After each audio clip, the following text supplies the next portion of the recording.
Hi, super sensitives. It's Amber from amberrochelle.com, and I am freshly off my European tour. I'm happily back in the States. I had a fabulous time visiting England and Ireland and Scotland. It was amazing, and I got engaged. I'm so happy. So what I've really been thinking about a lot this week is relationships, appropriately so. And I did a vlog a while back where I talked about, what to do when you have a partner who doesn't understand your sensitivity. And I was really thinking about this a lot this past week because my partner, my now fiance, his name is Ty. He's wonderful, but we've been together for 8 years. And when we first got together, we were both very different people. And I, in particular, was quite different back then. And I didn't really have a very good self-esteem at the time. And he was not very respectful of my sensitivity. Bless his heart, but he just wasn't in the beginning, and it was, and again, I say this so often, that usually when people are critical of your sensitivity, it's mostly because people are afraid of things that they don't understand. It makes them uncomfortable because they don't really know how to relate to it, right? So that was the case with him. It made him very uncomfortable.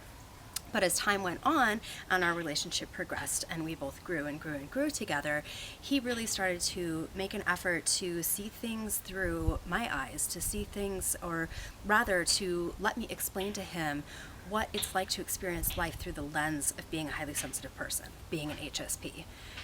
And so I was really thinking about the importance of building your sensitive tribe, having a support system around you of people who really honor and nurture your sensitive nature. Because so many of us go through our lives surrounded by people who are criticizing our sensitivity all the time. And that starts to eat at you over time. It eats at you and it eats at you and it eats at you. And it starts to really break you down and make you feel bad about yourself. So I really encourage you guys to start building your own sensitive tribe. Now, how can you do that? Well, I'm not just talking about romantic relationships like I mentioned with Ty and I, although that does apply to some of the things I'm going to talk about.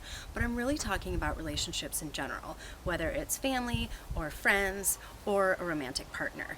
But one of the ways that you can start to build the support system around you is to look for other sensitive souls. So if you're not already a member of my Facebook group, The Super Sensitives, I really encourage you to come and join us there. I'll post the link below. It's a great community. Everybody there is highly sensitive, and it's a really good place where we build each other up and we start to really pay attention to the ways that our sensitivity serves us and to start seeing it through a positive lens. So that's one thing, is to look for other sensitive souls. Also, I'm sure there's plenty of people in your life that you deeply love who are not sensitive souls. So what you can do if they're critical towards your sensitivity, or you feel like they don't respect it or they're not honoring that in you, is you can really tell them how that makes you feel and then educate them. Because once again, people are afraid of what they don't understand. What they don't understand makes them extremely uncomfortable. But if you were to educate them on the fact that this is actually a genetic trait, right? Maybe they're willing to read some articles. Maybe, they're willing to watch the movie Sensitive by Elaine Aron, which explains the whole thing quite beautifully.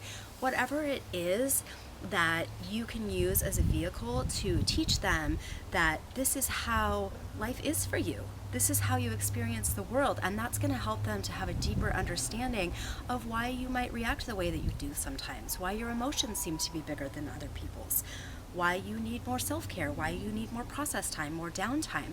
And if it's somebody who truly, truly loves you and respects you and appreciates you, they're going to take that time to learn about it. And then they're going to understand the next time, for example, you're on a trip across the states, or across the seas, and you need some extra downtime after a long day of being on a tour, right? But it's just really getting people to understand so that they can be more thoughtful and respectful of your sensitivity. And not just to understand the extra needs that you may have, but to understand all of the positive aspects of being sensitive. Sensitivity has unfortunately in our society been looked at through such a negative lens for so long that that's kind of the default, the go-to, that people are like, sensitive, or, whatever. But not so many people talk about why it's great, why it's awesome. And there's so many things about why it's amazing to be sensitive. So also educating people about why it's great, this gift that you have, this genetic trait that you have, how it makes you a better friend, a better creative, a better healer, writer, whatever it is that you are, how it really contributes to your personality in a positive way.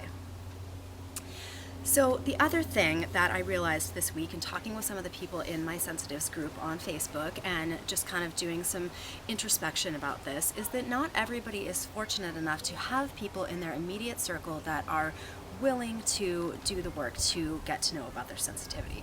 Now, I have two things to say about this. One, I'm not saying by any means just go cutting everybody out of your life. Not at all, not at all.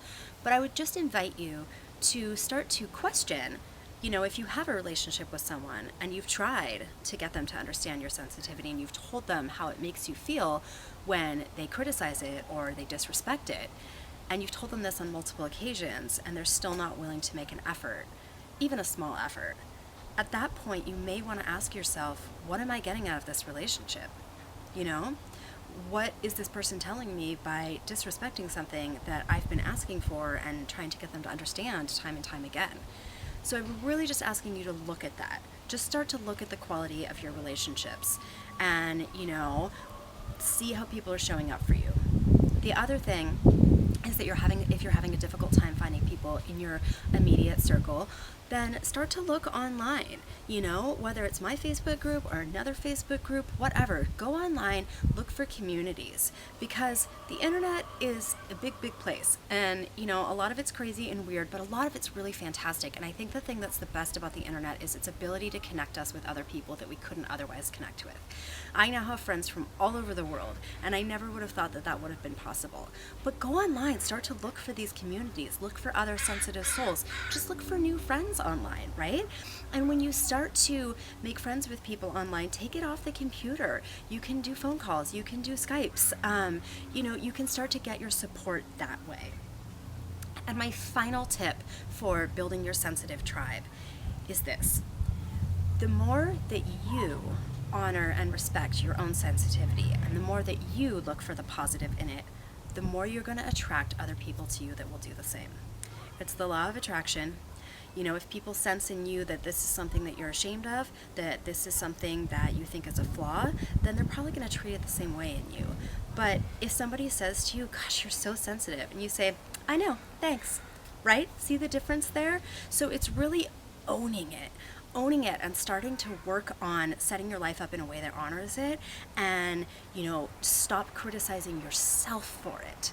And that's going to project this confidence in that, yeah, I'm sensitive and it's awesome and I'm rocking it and this is who I am. And that is going to attract people to you who are going to treat you in that same manner. So I hope that these tips have served you today. I love you all. I can't wait to see you again next week with a new video blog.